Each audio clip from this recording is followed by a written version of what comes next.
Haleluya. Shalom semuanya, shalom. Haleluya, pagi hari ini kita datang menyembah Tuhan, amin. Haleluya. Sama-sama dimanapun kita berada, sama-sama kita menyembah Tuhan. Bagi yang menyaksikan tayangan langsung ataupun tayangan tunda, sama-sama kita percaya bahwa dimanapun kita berada, kita sembah Tuhan. Hadirat Tuhan kita rasakan. Hadirat Tuhan mengubahkan hati kita, membuat yang takut menjadi berani, membuat yang sakit menjadi sembuh. Ada kesembuhan, ada kemenangan, ada sukacita, ada damai sejahtera. Dimanapun kita menyembah Tuhan, kita rasakan damai sejahtera, amin. Haleluya, haleluya. Mari sembah Dia, mari sembah Dia. Kami sembah Kau Tuhan.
pinta menikmati baik-Mu Tuhan. Lebih baik satu hari di pelataran-Mu ya Tuhan, daripada 1000 hari di tempat lain. Kami sembah kepada hari ini Tuhan, memuji-Mu, menyembah, katakan Kau Allah yang hidup dan menikmati sembah Dia kemurahan. Mari sembah Dia, oh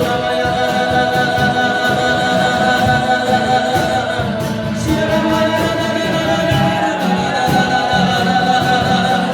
kami sembah Kau Tuhan,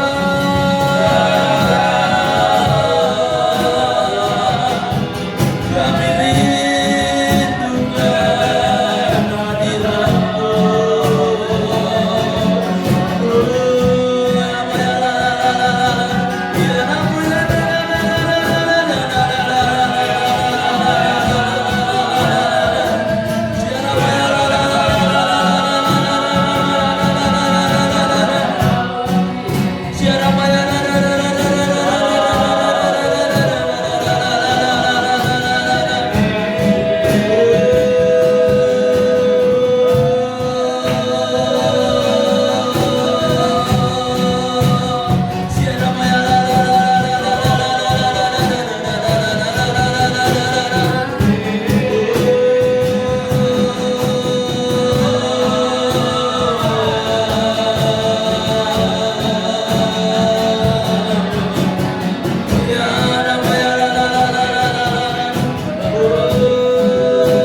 kekuatan, sumber pengharapan, sumber kedamaian. Mari angkat tangan bersama-sama kita katakan, satu-satunya yang ku andalkan,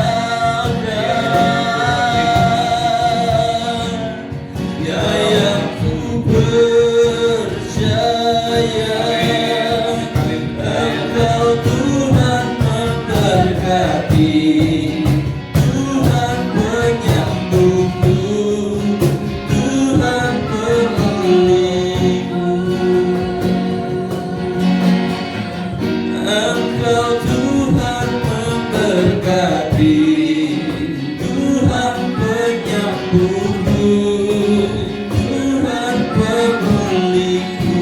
Mari angkat hatimu kepada Tuhan bersama-sama kita katakan, satu-satunya yang ku andalkan,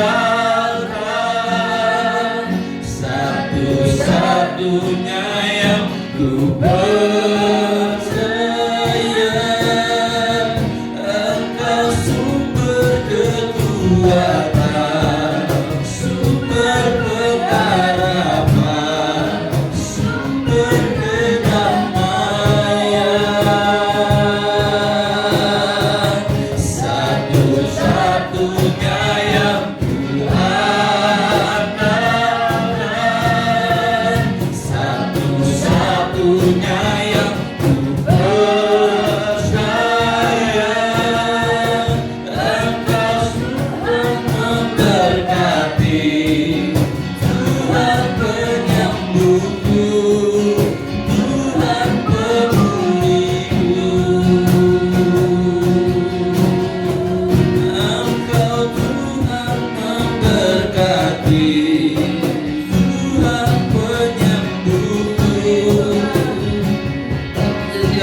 Bapak Ibu yang dikasih dalam Tuhan, menjadi sebuah kesukaan bagi kita bisa menyembah Tuhan, bisa memuji Tuhan. Kita bangun dengan sehat dan kita mengucap syukur karena Tuhan memberikan kesempatan buat Anda dan saya melalui kebangkitan Tuhan Yesus. Anda dan saya bisa masuk ke hadirat Tuhan, menyembah Dia. Tidak ada yang lebih menyenangkan selain diam di hadirat Tuhan. Mari kita lanjutkan pembahasan kita tentang Mazmur 23 ayat yang ke-3. Ia menyegarkan jiwaku, ia menuntun aku di jalan yang benar oleh karena namanya. Ayat yang ke-4, hari ini, sekalipun aku berjalan dalam lembah kekelaman, aku tidak takut bahaya, sebab Engkau besertaku. Gadamu dan tongkatmu, itulah yang menghibur aku. Bapak Ibu yang dikasih dalam Tuhan, hari kemarin kita sudah belajar Tuhan menyertai Anda dan saya karena namanya. Ada 9 nama, ya, Yehova Rafa, Yehova Nisi, Yehova Jireh, Yehova Shalom, Yehova Zabaoth, 9. Dan itu semua melambangkan karakternya. Bapak Ibu yang dikasih dalam Tuhan, penyertaan Tuhan yang sempurna itulah yang akhirnya membuat si pemazmur atau Daud, dia mengarahkan hati dan hidupnya lebih dalam lagi kepada Tuhan. Dari mana kita tahu? Dari ayat yang ketiga. Ayat yang ketiga dia berkata iya. Tapi mulai dari ayat yang keempat dia mengalihkan, berubah kata-katanya, bukan lagi iya tapi engkau. Iya itu adalah kata ganti orang, tapi engkau adalah kata ganti orang kedua yang lebih dekat. Waktu Anda dan saya semakin berjalan mengikut Tuhan, makin mengikut Tuhan, semakin mengikut Tuhan, kita berjalan mengikut Tuhan, seharusnya hubungan Anda dan saya dengan Tuhan itu semakin dekat. Daud berkata, ia membimbing aku ke air yang tenang, ia menyegarkan, iya. Tetapi mulai ayat yang keempat, Bapak Ibu sekalian, dia berubah, sebab engkau besertaku. Dia langsung ngomong nih, sebab engkau besertaku. Mengapa? Karena dia mengalami kedalaman hubungan yang lebih dekat dengan Tuhan. Itu alasan yang pertama. Alasan yang kedua, karena dia melewati lembah kekelaman. Dia perlu hubungan yang lebih dekat, yang lebih intim lagi dengan Tuhan. Pada saat dia mengalami masa-masa yang sulit. Sekalipun aku berjalan melewati lembah kekelaman, lembah bayang-bayang maut, bayang-bayangnya saja, mautnya tidak. Karena kematian Tuhan Yesus, kebangkitan Tuhan Yesus memberikan harapan dan kepastian buat Anda dan saya. Anda dan saya tidak akan mengalami maut, mati yang kekal. Bayang-bayang maut, bayang-bayangnya saja. Tapi itu sudah cukup mengerikan. Saya ingat betul waktu kita dipaksa stay at home, kita akan mengalami situasi yang kayaknya semuanya menjadi terbatas. Tapi saya kena percaya hari-hari ini kita mulai menyesuaikan diri dengan semua yang ada. Itulah manusia. Tetapi banyak juga orang yang tidak sanggup menyesuaikan diri. Mengapa? Karena dia tidak punya satu penghiburan. Dia tidak punya Tuhan. Di sini dikatakan, sekalipun aku berjalan dalam lembah kekelaman, aku tidak takut bahaya, sebab engkau besertaku. Dia langsung merubah posisinya. Tadinya iya, tapi kali ini Daud berkata, sebab engkau besertaku. Hubungan yang lebih dekat lagi. Kenapa? Karena melewati situasi yang rumit, situasi yang berbahaya, situasi yang sulit. Seringkali Tuhan membawa Anda dan saya melewati situasi-situasi seperti ini. Seringkali Allah sengaja membawa saudara dan saya, mengajar saudara dan saya, melatih saudara dan saya, melewati semua kondisi ini dengan satu tujuan: Anda dan saya mengalami kedekatan dengan Tuhan. Bagian lain firman Tuhan berkata, Tuhan dekat dengan orang yang remuk hatinya. Tuhan dekat dengan orang yang remuk hati. Karena pada saat orang remuk hatinya, dia tidak ada punya pilihan lain, dia datang kepada Tuhan. Pagi hari ini Bapak Ibu sekalian, apakah engkau dan saya tidak bisa bersyukur dengan semua keadaan ini? Inilah keadaan-keadaan yang diizinkan Tuhan untuk membawa Anda dan saya semakin dekat dengan Tuhan. Hari-hari ini waktu-waktu kita tidak terlalu banyak di luar, kecuali harus bekerja, kecuali harus buka toko yang memang tidak bisa ditunda lagi. Tapi saya percaya, saya yakin dan percaya, semua keadaan ini diizinkan Tuhan untuk membawa Anda dan saya makin dekat, makin dekat dan makin dekat. Sekalipun aku berjalan dalam lembah bayang-bayang maut, aku tidak takut bahaya, sebab Engkau beserta. Penyertaan Tuhan pribadi, penyertaan Tuhan personal, penyertaan Tuhan yang hari-hari ini mungkin sering terlupakan dan kita hari ini menjadi nyata. Mengapa? Karena Tuhan menyertai saudara dan saya. Gadamu dan tongkatmu itulah yang menghibur. Kata menghibur sebenarnya lebih tepat diterjemahkan membuat nyaman, membuat Anda dan saya comfort, membuat Anda dan saya betul-betul mengalami sejahtera. Sebab kenapa? Sebab gadamu dan tongkatmu itu yang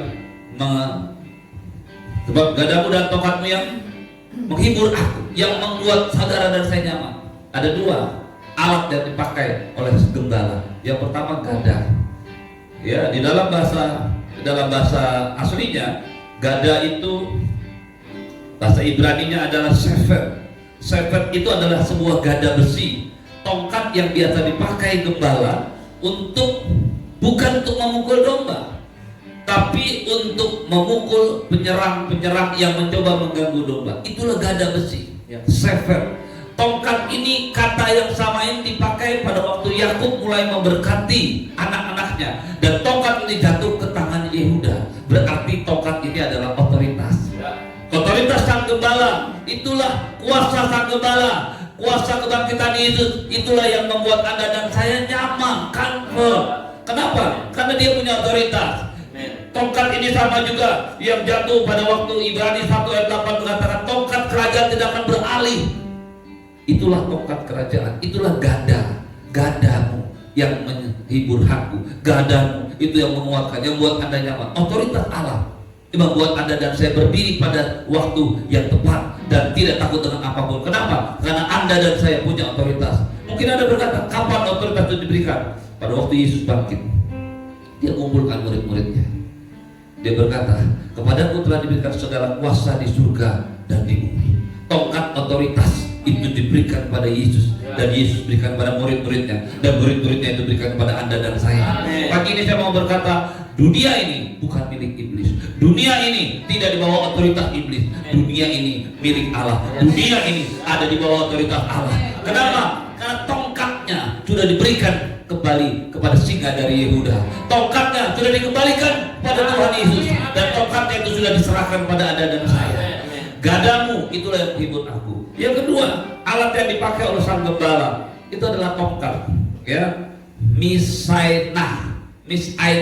Misainah itu adalah sebuah tongkat kecil, ya, yang dimiliki gembala dan ujungnya itu dikasih lengkungan. Tujuannya untuk apa? Untuk menuntun domba. Seringkali domba itu berjalan ke sana kemari karena dia nggak tahu navigasi, dia akan ke sana kemari. Disitulah tongkat si gembala, bukan gada, tapi tongkat yang akan mengarahkan. Kadang-kadang kaitnya itu dipakai untuk mengait leher daripada domba, supaya apa? Domba kembali ke jalan yang benar, karena dia akan menuntun Anda dan saya di jalan yang benar. Gembala memiliki dua alat. Yang pertama gada untuk melawan musuh, otoritas. Yang kedua tongkat untuk menuntun Anda dan saya. Bapak Ibu yang dikasihi dalam Tuhan, itulah yang membuat Anda dan saya nyaman. Mungkin kita salah, mungkin kita satu kali melakukan kesalahan, tapi sang gembala Tuhan Yesus akan mengulurkan tongkatnya. Dia tidak akan membiarkan Anda dan saya dalam kesalahan. Dia tidak membiarkan Anda dan saya tinggal dalam kesalahan. Dia tidak membiarkan Anda dan saya tetap dalam kesalahan. Dia akan menarik Anda untuk kembali. Bapak Ibu yang dikasihi dalam Tuhan, tongkat otoritas Allah inilah yang Allah mau Anda dan saya sadari hari-hari ini.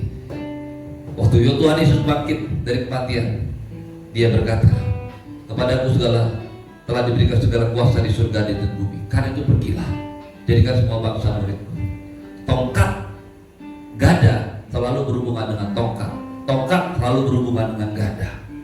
Mengapa saya sampaikan hari ini? Mengapa saya harus tekankan hal ini? Karena hari ini ada banyak orang hanya mau menggunakan otoritas Allah, tapi tidak mau dituntun oleh Allah. Kita bisa menggunakan otoritas Allah, kuasa itu diberikan kalau kalau Anda dan saya melakukan kehendak Allah. Kepadaku telah diberikan segala kuasa di surga dan di bumi. Tidak stop sampai di situ. Karena itu pergilah, jadikan semua bangsa muridku, baptislah mereka dalam nama Bapa, Anak, dan Roh Kudus, dan ketahuilah, aku menyertai kamu senantiasa sampai pada akhir zaman. Otoritas itu, tongkat yang diberikan Allah itu, hanya Anda dan saya dapatkan waktu Anda dan saya memilih untuk taat, memilih untuk mengikut Tuhan, memilih untuk mendengarkan suaranya, memilih untuk berjalan sesuai dengan yang Tuhan mau. Tongkat dan otoritas itu tidak akan pernah Anda dan saya bisa gunakan untuk kemauan Anda dan saya sendiri, untuk kemauan kita sendiri, untuk melakukan semua kehendak kita sendiri. Tongkat itu hanya akan diberikan Allah pada waktu Anda dan saya taat. Gadamu dan tongkat, Sefer dan Maisana, dia untuk melawan musuh, tongkat untuk mengendalikan di dalam. Bapak Ibu sekalian, hari-hari ini apakah Anda masih melihat tongkat yang terjulur ke leher? Apakah kita masih mampu mendengarkan? Gembala itu berjalan, Anda akan merasa nyaman waktu Anda menyadari ada otoritas Allah. Anda akan merasa nyaman waktu Anda menyadari ada tuntunan Allah. Antara otoritas dan ketaatan, disitulah kuasa Allah menjadi sempurna. Otoritas tidak akan pernah digunakan tanpa ketaatan. Ketaatan tanpa otoritas, saudara akan juga merasa lemah. Ada orang yang hari-hari ini taat, tapi tidak pernah mau menggunakan otoritasnya. Pagi ini saya tantang Anda, kalau Anda mau taat kepada Tuhan, Anda mau ikuti tuntunan Tuhan, Anda mau diarahkan oleh Tuhan, maka Anda dan saya punya otoritas untuk bersama-sama berjalan dengan Sang Gembala. Di tangan Dia ada otoritas, di tangan Dia ada tongkat. Dia memberikan otoritas itu kepada Anda. Dia juga mau mengarahkan tongkat itu kepada Anda dan saya, sehingga hidup saya dan Anda, hidup kita semua tetap ada di dalam kehendak-Nya. Amin. Jangan ragu-ragu untuk gunakan otoritas Allah, tapi jangan keraskan hatimu untuk mengikuti tuntunan Allah. Amin. Shalom. Mari kita bangkit berdiri, kita akan akhiri. Satu-satunya yang ku andal, dia otoritas Allah. Satu-satunya yang ku percaya, Engkau sumber kekuatan, sumber harapan, sumber kedamaian. Satu-satunya yang ku andalkan, satu-satunya yang ku andalkan, satu-satunya yang ku percaya. Engkau Tuhan memberkati, Tuhan Tuhan memulihku. Sekali lagi katakan dengan segenap hatimu, satu-satunya yang ku andalkan, satu-satunya yang ku percaya. Engkau sumber kekuatan, sumber pengharapan, sumber kedamaian. Engkau sumber kedamaian kami, kehidupan kami, Tuhan. Satu-satunya yang ku andalkan. Pagi hari ini berdoa kepada Tuhan. Satunya yang ku percaya. Tuhan memberkati, Tuhan menyembuh.